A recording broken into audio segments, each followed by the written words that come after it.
Olá, crianças, boa tarde. Hoje nós vamos estudar história. Hoje nós vamos falar sobre poder nas cidades, tá bom?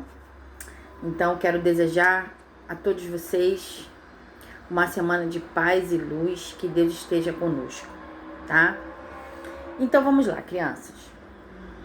A tia Carla separou aqui algumas anotações para tratar sobre esse assunto e lembrar vocês que essa aula é a continuação do que tratamos sobre a cidade no tempo, tá? E nela também falamos como se formaram as primeiras cidades, a vida nas cidades modernas, o viver urbano antigo, metais e guerra. Quem tá lembrando aí sobre esses temas que nós tratamos? Parando então no surgimento das cidades, tá? E hoje vamos aprender sobre o poder nas cidades, tá? Nessa página 241.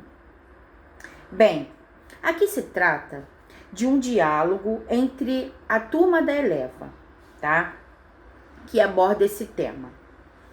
Vamos ler com a tia Carla esse diálogo da turminha Eleva, porque eles são fantásticos, né? Vamos lá. Será que nessas cidades com mais gente não havia briga? Torugo diz pra Nina, não, pra Beca. E Beca responde: claro que sim, devia ter. Torugo questiona a questão de que será que quando se formou um grupo de pessoas sedentárias e foram construindo essas cidades, será que as pessoas não brigavam entre si? Aí ela diz, né, que claro que sim, deveria ter, ou seja, deveria ter briga, né? E Torugo, questionando, fala: acho que precisaram criar regras para conviverem juntos. E Theo continua a indagação: mas quem criou as regras? Vocês vão ver esse quadrinho aqui da turma da Eleva falando sobre o tema proposto aqui, ok? Então, tem duas perguntinhas aqui nessa página para vocês, da turma do 4º ano. Você concorda com a Duda? Quando ela diz: claro que sim, devia ter, ou seja, claro que devia ter briga. Aí, essa pergunta ainda vai além. Se teve briga, por que rolou essas brigas?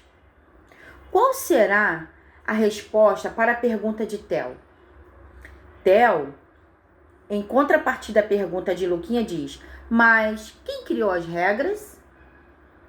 Então, crianças, tia Carla trouxe aqui um questionamento para vocês. Lembra que em um vídeo anterior, tia Carla falou que é legal a gente pensar sobre o pensamento? Então, a gente vai pensar um pouco e quero que vocês pensem sobre o ponto de vista e as questões propostas aqui no livro por Torugo, Lucas e Theo, tá? E aí a tia Carla anotou umas perguntas para vocês. Será que o fato de a cidade reunir mais pessoas favorecia o aparecimento de conflitos? Porque lembra no capítulo anterior que foi falado, foi tratado, estudado por nós, que eles começaram a se reunir perto desses rios, porque ali era mais fácil para plantio, né? O rio, a água. E eles construíram também, através dos metais, ferramentas para estar utilizando, para eles conseguirem sobreviver, utilizando no solo para plantio, para sobreviver. E isso foi uma coisa legal, porque eles utilizaram essa ferramenta a favor deles. E depois que eles tiveram a brilhante ideia de construir essas foices, essas espadas, essas coisas todas, eles usaram contra eles, né? Então, se surgiram conflitos, como a tia Carla bem está dizendo, como eles conseguiram resolver? Como eles foram resolvendo esses conflitos que foram surgindo nessa época? Então, nesse tópico do poder das cidades, tem muitos questionamentos que nós vamos discutir, tá? Nesse momento, eu vou ler aqui a página 241, que diz: para obter o assunto, alguns grupos humanos precisaram explorar e até mesmo dominar a natureza com recursos, como a construção de canais de irrigação e diques e as obras hidráulicas. Isso implicou a divisão do trabalho, o que tornou a sociedade mais complexa, ou seja, cada um tinha uma função. E aí começou a ter conflito entre eles, tá? Uma consequência disso foi a necessidade da criação de novas regras de convivência. Porque pensa, imagina um líder de um grupo falar assim: não, eu quero construir o dique. Um dique, vocês sabem o que é, né? Que a tia Carla explicou na aula anterior. Imagina que o outro grupo, um outro líder disse assim: não, eu quero construir o canal de irrigação. Aí vamos supor que um grupo e outro começou a entrar em conflito em quem ia querer construir o quê e tomar posse disso. Foi aí que surgiram os conflitos. Elas possibilitavam que muitas pessoas com diferentes tarefas vivessem em um mesmo local. E esse mesmo local e essa organização de criação de novas regras de convivência foi que surgiu a cidade. Porque até então eles viviam em grupos. E esses grupos faziam essas confusões, esses conflitos. No momento que alguém teve a ideia e que teve também essa necessidade de criar as novas regras de convivência, foi que surgiu a tão famosa cidade. Essas condições favoreceram o aparecimento de uma aliança e de uma liderança apoiada em um novo sistema de regras que regulava a realização do trabalho. Como a tia Carla explicou, cada um ficou responsável por uma função. Foi então que surgiram os primeiros governos, geralmente exercidos por reis, tá? Cada cidade tinha o seu rei. Foi aí que surgiu essa ideia de rei, e logo agora no século XXI existe os nossos governantes, né? Existe o presidente com seu cargo, existe o governador. Mas o livro quer ensinar para vocês como foi surgindo essas questões desses governos, dessa cidade, dessas criações de regras, como tem hoje, tá bom?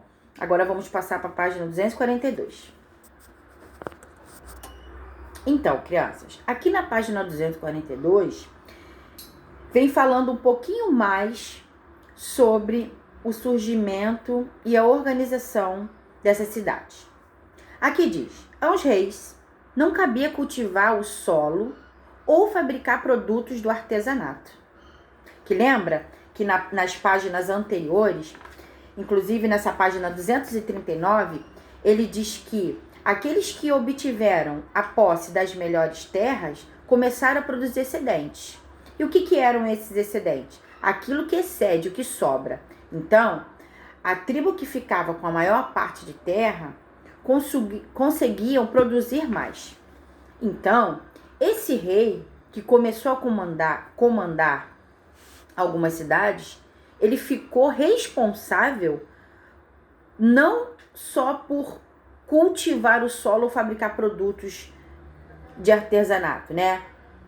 Eles administravam a cidade, organizavam o abastecimento de alimentos e água, a retirada do lixo, as construções, inclusive de muralhas, para proteger a cidade de possíveis invasores. Então, o rei, crianças, eles tinham essa função de organizar a quantidade de água que ia para cada cidade, construir muralhas para cada grupo, né, para cada cidade pertencente. Eles organizavam também o cultivo do solo, então ficou mais estabelecido essas regras ao ponto de parar tais conflitos que surgiu logo no início quando não tinha ninguém administrando, ok? Os reis também eram responsáveis por exercitar a justiça, aplicando as regras estabelecidas e punindo os infratores, entre outras atribuições. Mas como surgiram esses líderes? Aqui vai uma pergunta. Como que surgiu esses reis, né? De que forma? Como que se procedeu? Existem várias possibilidades de respostas para essa questão. Muitas vezes, os reis tinham sido os guerreiros que nas disputas territorial entre os grupos haviam se destacado. Ou seja, cada grupo tinha já um guerreiro. Então eles aproveitaram esse aspecto de cada componente, de cada ser humano dentro desses grupos e nomearam os reis. Tá bom? Aí aqui diz assim: lembra-se da relação entre metalurgia e guerra? Ou seja, essa pergunta, ela tem muito a ver lá no capítulo 4, onde começou a surgir a metalurgia, onde eles começaram a perceber o quão importante era o metal na vida deles. E, em contrapartida, esse metal que favoreceu eles na construção de ferramentas foi o que levou a conflitos, foi o que levou à guerra. Então, essa relação de guerreiro, de rei, de metal, estão interligados. Porque os guerreiros utilizavam esses metais para brigar com a terra melhor do grupo ao lado. Do próximo grupo, do grupo rival. Então, assim, tem muito a ver com relação de posse de outra terra, tá? Então, aqui diz assim: pois é, está tudo relacionado entre si. Metais, guerras, cidade e reis. Aí aqui tem uma atividade, né, uma pergunta que fala sobre a relação que o texto, que a tia Carla leu, explicou agora. O que esse texto ele estabelece entre as cidades e o surgimento dos reis? Aqui tá perguntando o que vocês entenderam sobre o que tem a ver o surgimento disso tudo com o surgimento do metal, o surgimento da água com a cidade e o tempo. Tá? Vocês vão explicar aqui. E assim, crianças, assim como, vou deixar uma dica para vocês, tá?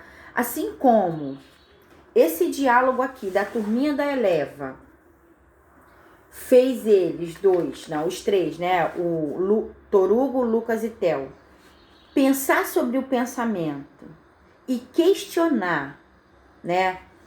O que eles observaram durante todos os capítulos. Eu gostaria que vocês fizessem isso também. Por quê? Nós, seres humanos, nós só conseguimos compreender o conteúdo ensinado, o conteúdo passado para vocês, quando vocês começam a pensar sobre o assunto, tá? Como diz aqui, Torugo, Lucas e Theo, eles começaram a questionar, conversar sobre o assunto, tá? E isso é legal porque vocês vão elaborar as suas próprias reflexões, tá bom? Então, eu peço que vocês agora façam esses exercícios, tá? Lembrando que vão ter aqui questões, inclusive da página 242 e 243, que vocês terão que observar e ler as legendas. Tá vendo aqui? Tem uma legenda, tem uma imagem que vocês vão ter que ler as legendas e responder, observando bem cada gravura, porque tem umas perguntas na página 243, tá bom? Que fala assim: o que você pode observar em comum entre os palácios vistos anteriormente quanto ao tipo de construção? Ele quer aqui que vocês observem cada construção dessa, tá? Cada construção. E me diga aqui, escrevendo, qual é a relação de uma com a outra. O que elas têm em comum. Tá ok? Na número 5, diz o que você pode observar em comum entre os palácios vistos anteriormente com a atualidade. Ou seja, aqui é uma ruína de palácio, aqui é outra ruína e aqui é o atual, tá? Então, aqui o livro está pedindo a vocês que vocês observem um palácio do outro, ver o que é, como foi feito antigamente, como foi construído antigamente e como é agora, tá? A número 6, vocês vão ter que falar sobre esse tipo de construção e a importância deles que a ocupa, ou seja, quem ocupa, né? Quem ocupou e quem ocupa esses palácios. Então, a número 6 tem a ver com todas essas duas questões acima. Se vocês conseguirem responder as duas questões acima, voltando ao texto, conseguirão responder a número 6, que não tem dificuldade alguma. E farão também as atividades finais, tá ok? Lembrando que a número 1 aqui, do verdadeiro ou falso, ele vem falando tudinho que nós já estudamos no capítulo 4 e o capítulo 3 também, tem um pouco a ver, tá? Em dúvidas, vocês podem chamar a tia Carla lá no WhatsApp. Número 3 e a número 4, vocês vão ter que ter mais coragem. Vão ter que ler mais, vão ter que buscar nas páginas anteriores, tá bom? Tem que fazer essa leitura e alguma coisa que vocês esquecerem, a tia Carla estará para relembrar, tá ok?